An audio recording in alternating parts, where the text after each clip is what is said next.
अस्सलाम वालेकुम। My name is Abrar Hussain और आप देख रहे हैं मेरा YouTube channel trade with Abrar. तो आज की वीडियो में हम बात करने वाले हैं लॉस के ऊपर, क्योंकि प्रॉफिट तो आपके साथ हर कोई शेयर करता है लेकिन लॉस कोई नहीं दिखाता। मैंने जितने भी वीडियोस बनाई हैं और जहां पर भी मेरा लॉस हुआ है मैंने आप लोगों के साथ बिल्कुल वो वीडियोस शेयर की हैं। आप चाहो तो मेरी सीरीज़ में आप देख सकते हो। अगर आप एक ट्रेडर हैं तो आपको मालूम होगा कि आप कितने भी अच्छे प्रोफेशनल और कितने भी अच्छे डिसिप्लिन ट्रेडर हो तो आपको लॉस होता ही होता है। क्यों? क्योंकि ये पार्ट ऑफ द गेम है, ये एक जर्नी है और उस जर्नी में ये वाला वक्त ज़रूर आता है। हर एक ट्रेडर ने कभी ना कभी लॉस किया है और अच्छा खासा लॉस किया होता है, और उसी तरह मैंने भी इस वीडियो में लॉस किया है जो कि आप लोग के साथ मैं शेयर करने वाला हूँ। तो अब हमारी पहली ट्रेड होने वाली है USD NGN में। तो यहाँ पे जैसे ही मैं ट्रेड प्लेस करता हूँ तो कैंडल जो है हमारे ऑपोजिट चली जाती है और एक हेवी वॉल्यूम के साथ बन जाती है। तो यहाँ पे हमारा हो जाता है लॉस। तो लॉस होने के बाद मैं वेट करता हूँ एक नेक्स्ट कैंडल के लिए।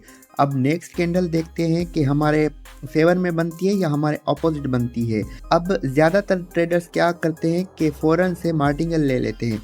मार्टिंगल लेना सही बात है, लेकिन सही जगह पे लेना उससे भी ज़्यादा इम्पोर्टेंट है। अगर कोई भी ट्रेडर अगर सही जगह पे मार्टिंगल अप्लाई नहीं करेगा तो डेफिनेटली लॉस होगा। तो यहाँ पे भी मैं उसी तरह से अवॉइड करता हूँ, सिर्फ और सिर्फ इसलिए कि मैं एक नेक्स्ट ट्रेड को देखता हूँ कि भाई ये हमारी फेवर में आती है या हमारे ऑपोजिट आती है। क्योंकि एक जो प्रीवियस कैंडल बनी है वो एक हेवी वॉल्यूम के साथ बनी है। आप वॉल्यूम देख सकते हो, तो वॉल्यूम बेस इसका देखो तो नेक्स्ट कैंडल भी फॉर श्योर ग्रीन के लिए बननी चाहिए। तो इसीलिए मैं यहाँ पे अवॉइड करता हूँ मार्टिंगल लेना, और मोस्ट ऑफ द टाइम मैं अवॉइड ही करता हूँ मार्टिंगल लेना फ़ौरन से। क्योंकि अगर आपका मार्टिंगल लॉस हो गया तो आप एक रिवेंज वाले मोड में आ जाते हो, क्योंकि आपकी जो फीलिंग्स है वो आपकी फिर मार्केट फीलिंग्स को नहीं देखता। फॉर सपोज आपने मार्टिंगल लॉस कर दिया तो आप फ़ौरन से अमाउंट बढ़ा के डबल करके ट्रिपल करके आप ट्रेड प्लेस कर देते हो, और मार्टिंगल के साथ साथ वो बड़ी अमाउंट भी जो है वो लॉस हो जाती है। तो इसी वजह से मैं ज़्यादातर मार्टिंगल अवॉइड करता हूँ। अगर हाँ 100% श्योरिटी हो तो मैं मार्टिंगल भी ले लेता हूँ। देखो यहाँ के केस में यहाँ पे मार्टिंगल अवॉइड करना था तो मैंने यहाँ पे मार्टिंगल नहीं लिया, तो मेरा कैपिटल सेफ रहा, लॉस हुआ $1 का। तो अगली ट्रेड की तरफ चलते हैं। तो अगली ट्रेड है हमारी इथेरियम OTC मार्केट में। तो ज़्यादातर मैं ट्रेड जो करता हूँ वो OTC मार्केट के अंदर ही करता हूँ। तो यहाँ पे जैसे ही कैंडल की पॉइंट पे जाती है तो मैं यहाँ पे ट्रेड प्लेस कर देता हूँ। अब यहाँ पे रीज़न ये है कि मल्टीपल जो है यहाँ पे रिवर्सल हुए हैं, तो मुझे लगता है कि यहाँ से एक और कैंडल नीचे आएगी। लेकिन ये जो कैंडल है वो जो है एक हेवी वॉल्यूम के साथ बन जाती है, अगेन जैसे प्रीवियस बनी थी। तो यहाँ पे हेड भी नहीं थी और टेल भी नहीं थी, और बिल्कुल हेडलेस और टेललेस। तो यहाँ पे भी हमारा हो जाता है लॉस इथेरियम OTC में। तो हमारा प्रीवियस भी लॉस हुआ, तो हमारा सेकंड जो इथेरियम में दोनों लॉस हो गए। तो हमारे बैक टू बैक 2 लॉस हो गए यहाँ पे। तो ये होता है कि अगर मैं यहाँ पे फ़ौरन से अगेन देखो मैं मार्टिंगल ले लेता, यहाँ पे भी लॉस हो जाता। तो मैं इसी वजह से मार्टिंगल अवॉइड करता हूँ। तो ट्रेड हमने प्लेस कर दी है, परफेक्ट टाइमिंग के साथ लग गई है। तो मेरे हिसाब से यहाँ से मार्केट को नीचे आना चाहिए, क्योंकि अगर आप प्रीवियस 2 कैंडल को देखो, 3-4 कैंडल को देखो, तो वहीं से मार्केट नीचे की तरफ आई है। अब यहाँ पे सीन ये है कि यहाँ से मार्केट को नीचे आना चाहिए, क्योंकि प्रीवियस कैंडल पे जो बायर्स हैं वो बिल्कुल थोड़ी तादाद में आए हैं, बिल्कुल कम आए हैं। इट मीन्स कि जो नेक्स्ट कैंडल बनने वाली है वो सेलर्स की फेवर में बनने वाली है। तो यहाँ पे हमारी फेवर में नहीं आती, तो यहाँ पे भी हमारा हो जाता है लॉस। तो कभी कभी ऐसा होता है कि आप जिस स्ट्रेटजी पे मास्टर करके बैठे हुए हो, लेकिन कभी कभी वो वाली स्ट्रेटजी भी मार्केट के अंदर काम नहीं करती। वैसा ही सीन मेरे साथ भी हो रहा है, और यहाँ पे जो है लॉस हो गई हैं back to back. I guess 3 trades हमारी जो है लॉस चली गई हैं। तो अगली ट्रेड है हमारी बिटकॉइन कैश में, और मैं यहाँ पे भी उसी पॉइंट के ऊपर, जैसे बायर्स का एरिया आता है तो मैं यहाँ पे उसी पॉइंट पे जो है ट्रेड प्लेस कर देता हूँ। और मुझे यहाँ पे लगता है कि यहाँ से जो है मार्केट ऊपर जाएगी, लेकिन यहाँ पे मेरी इन्वेस्टमेंट भी ज़्यादा थी, और यहाँ पे तकरीबन $8 की मैंने ट्रेड ओपन कर दी थी। और यहाँ पे भी हमारे जो है मार्केट अपोजिट चली जाती है, और यहाँ पे भी हो जाता है लॉस। क्योंकि आप प्रीवियस देखो तो यहाँ प्रीवियस कैंडल्स में ब्रेकआउट आ गया था और मुझे लगता है कि नेक्स्ट कैंडल जो है अप की तरफ बननी चाहिए, क्योंकि उसमें भी बायर्स आए थे। तो यहाँ पे भी जो है हमारा $8 का लॉस हो जाता है। जब बिटकॉइन में हमारी $8 की ट्रेड लॉस हो जाती है तो तकरीबन मैं कैलकुलेट करता हूँ और प्लस में लीडर बोर्ड पे देखता हूँ मेरा $12 का लॉस हो जाता है। तो यहाँ पे हमारा $12 का लॉस चल रहा है, लेकिन जो भी मैंने ट्रेड लिए हैं वो जा रही हैं मार्टिंगल के ऊपर।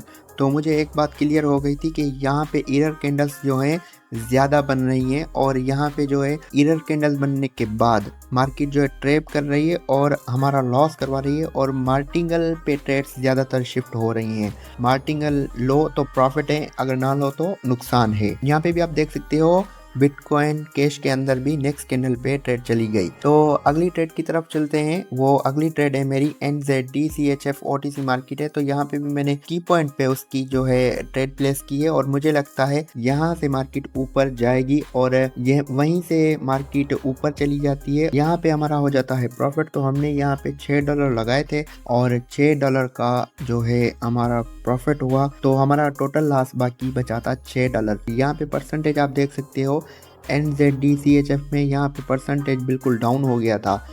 मार्केट तो सही चल रही थी लेकिन जो परसेंटेज जो है बिल्कुल डाउन चल रही थी। तो हमारा $6 का लॉस होता है। तो मैं एक गोल्ड OTC में एक बाय की ट्रेड प्लेस करता हूँ और जो ट्रेड है हमारी फेवर में चलती है। अब यहाँ पे जो रीज़न है यहाँ पे ट्रेड लेने का वो ये है कि मार्केट ने अपना टारगेट कंप्लीट कर लिया है। इट मीन्स कि सेलर ने अपना टारगेट कंप्लीट कर लिया है और अभी है बायर्स की बारी।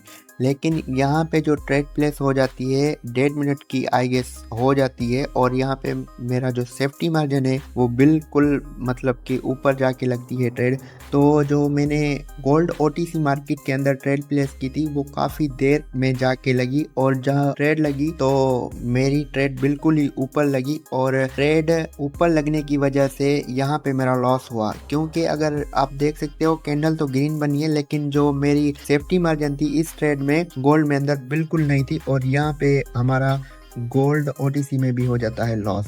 तो ओवरऑल हमारा $8 का लॉस हो जाता है यहाँ पे एंट्री की वजह से। नहीं तो आप देख सकते हो यहाँ पे बिल्कुल हमारी यहाँ पे एक विनिंग वाली ट्रेड थी। तो खैर अगली ट्रेड की तरफ चलते हैं। तो गोल्ड में लॉस करने के बाद अगली ट्रेड की तरफ चलते हैं और ये ट्रेड लॉस ट्रेड होने वाली है क्योंकि ऑलरेडी हमारा लॉस हो गया था और $8 का अभी भी हमारे पास लॉस है। तो मुझे लगता है कि मार्केट जो है हमारी फेवर में कम आ रही है और हमारे अपोजिट जो है वो ज़्यादा जा रही है और ज़्यादातर जो है कैंडल्स मार्टिंगल पे शिफ्ट हो रही हैं। तो मार्टिंगल जो है मैं अवॉइड करता हूँ, तो इसीलिए मैं यहाँ पे जो CAD CHF में एक $4 की जो ट्रेड प्लेस करता हूँ इसके की पॉइंट पे। जैसे ही मार्केट डाउन आती है 33 या 32 सेकंड्स पे मैं यहाँ पे ट्रेड प्लेस कर देता हूँ और $4 की, क्योंकि $8 का हमारा लॉस होता है। तो अभी जो है मुझे लगता है यहाँ से जो है कैंडल को ऊपर जाना चाहिए और यह एरिया बायर्स का एरिया है। क्योंकि अब वजह यह है क्योंकि लगातार यहाँ पे 6-7 कैंडल्स बन चुकी थी सेलर्स की और नीचे से आप देख सकते हो बायर्स ने पुश किया है। तो मुझे लगता है कैंडल्स ऊपर जाएगी, लेकिन यहाँ पे भी हमारा हो जाता है लॉस। CAD CHF में भी हमारी आखिरी ट्रेड होती है और वो हो जाती है लॉस।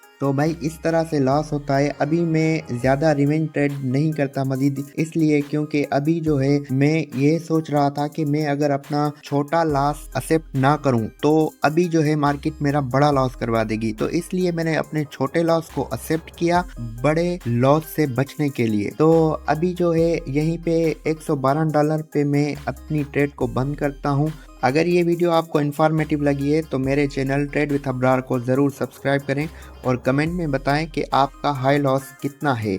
तो मिलते हैं आप लोगों के साथ किसी अगली वीडियो में। तब तक के लिए अपना बहुत सारा ख्याल रखें। अल्लाह हाफिज़।